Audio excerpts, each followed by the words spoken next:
And my job was, the part of it that I remember most, it might have been the only job, was to write an opening monologue for Ernie Ford.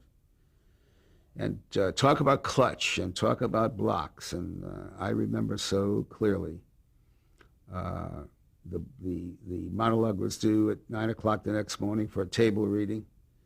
At midnight or so, I'd be on the phone with my shrink, having vomited for 20 minutes and wept for 2 hours, and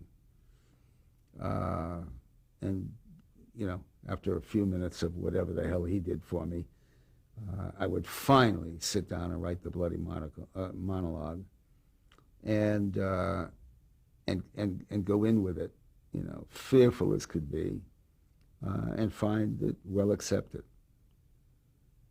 Tell us what kind of a performer Ernie Ford was. Was he a country performer? I'd forgotten your note earlier to remind you people from 50 years hence. Tennessee Ernie Ford was had a big hit record. He was from Tennessee, and he was a country fellow, had a big, deep voice, and he had a big hit with a song called 16 Tons, was it, or something like that. And he became a personality, much,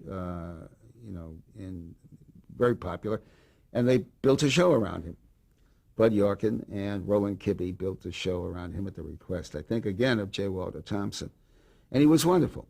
And so he did an opening monologue. We did some scenes. And how could a Jewish kid from Connecticut write monologues for a country singer from Tennessee? Well, these Jewish kids from around the place have written all kinds of things for all kinds of people in all kinds of centuries. So it wasn't that difficult. Ernie Ford was such a powerful personality.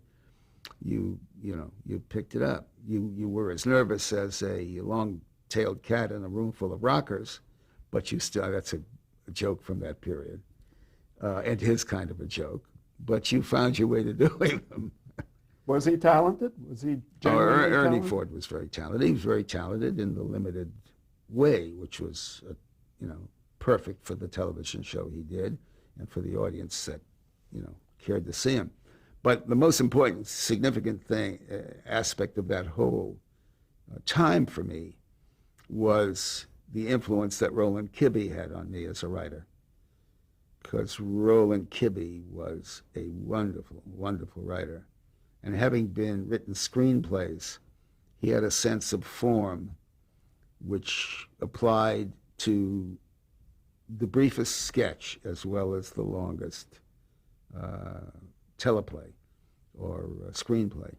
And I learned as much as I've learned from anybody, or far more from it, on a practical way, from Roland